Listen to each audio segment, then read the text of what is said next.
Yeah, that was one. I'm sorry, that's, brings up a question. Did we prevent more cases, by spraying, did we prevent cases that might have occurred and everything? There's very little evidence that there are people exposed to Eastern equine and do not get sick. Unlike West Nile virus, where you can have a lot of people exposed and they're not really ill, with Eastern equine, it's pretty much if you're exposed, you get it. And again, all of the people who were tested, not just positive, but tested for West Nile virus, all the people with the symptoms of encephalitis, aseptic meningitis, etc., also were tested against Eastern equine. And there are only 5 people who tested positive. The 3 human cases, a fellow from Senegal, Africa, who came up positive last fall, probably with a virus similar to Eastern equine, and then myself. Yes, ma'am? Does anyone survive this, or Could you? do people survive this, or is this? No, generally they don't. If they do survive it, they're severely neurologically damaged. Which most people in my office think I am. I wasn't going to say anything. Yes, you were. Doctor, one question. What will trigger a spraying? Will it be a collection of Positive some- mosquitoes. Is there any amount? Does there need to be No, 10 or it's- just any? More than 3. That's the standard.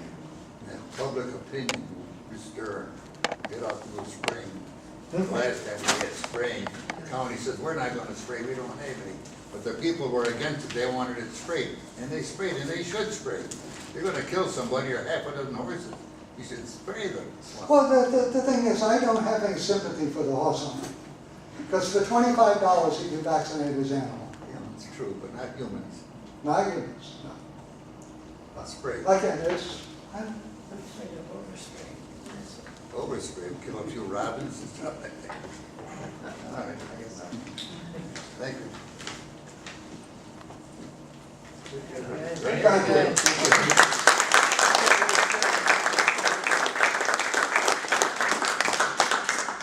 Thank you very much, John. I'm glad you came, even though Tracy was having a little bit of palpitation, make sure the video We was did going to fine. work. Did it work okay?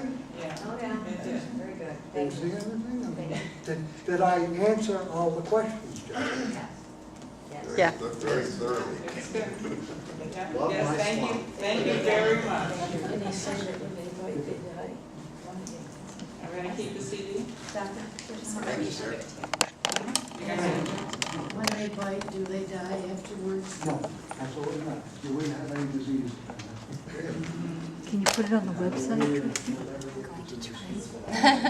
Do you know what it's going to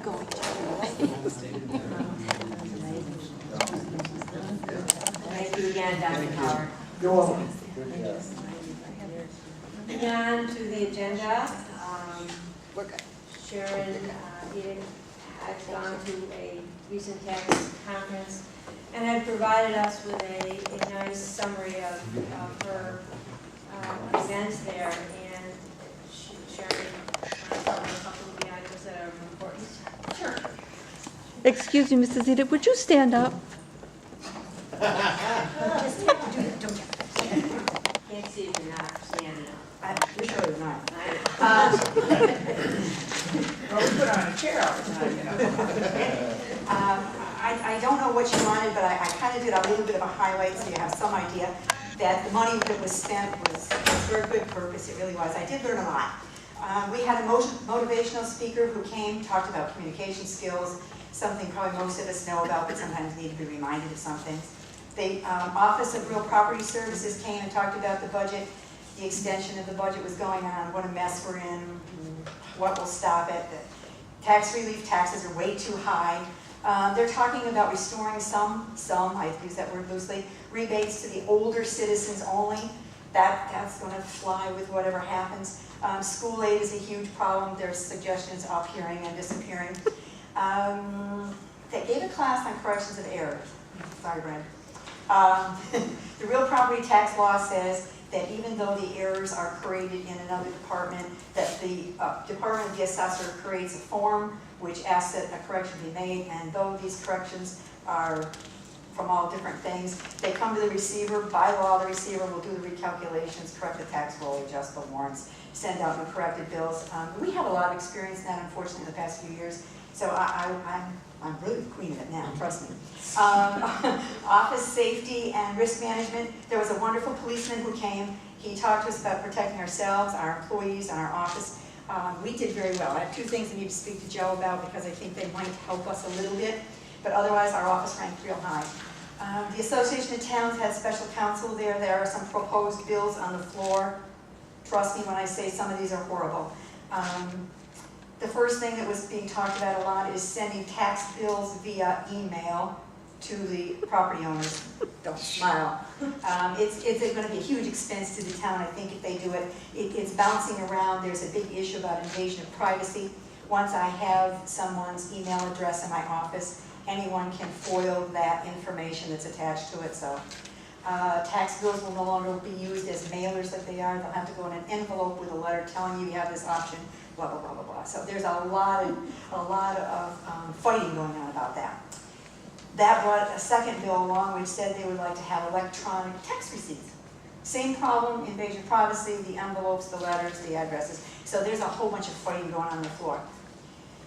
One thing that made me really proud, tax receivers from our town here, Cicero, town of Salina and Manlius, we are really heavy in the legislation committee in the tax receivers in Onondaga County and the New York State. In 1995, Cicero's tax office wrote all of the requirements for the 1995 partial tax payment bill. That got passed. We all enjoy it now that we can use it if we choose. We have decided, we big towns got together and decided that it would be a nice thing to give people a break. So we have approached the Association of Towns and we've approached the state and the assembly, and we're asking that they revise this bill, that instead of people having to pay 50% in that first month, which means your bill was $2,000, you just have to give me $1,000, that would put you in the partial payment program. If you walked in with $1,900, I had to say, so sorry, have a nice day. Some of those people, that $1,900 is going to be spent next week on Niagara Mohawk or some such thing, and people were behind. So we've asked this, we've got a lot of people behind us. Some of the downstate areas hate it. They think it's going to be too much work, and the work falls in the tax office, and that's okay, we'll be fine. If this gets approved, we're really, really pushing. If the last of it gets approved and becomes a bill, the only thing that has to be done is the school has to adopt it as they did the original one, and people will have relief for this year's school bill. We're trying really hard. So if anybody wants to write letters, please call me. I have people that we can use. We have Senate and Assembly both that we can give you all the stuff you need because I need all the help from all of you. Credit cards were talked about last June. The State Controller's Office came to our meeting and said to us, it is illegal to accept credit cards that have a third party who pays you. There are towns that are still doing it. They got into it again in this June, and in February. It is still illegal. My office takes Discover. Discover pays me directly. There is no third party. We've checked it every which way from loose.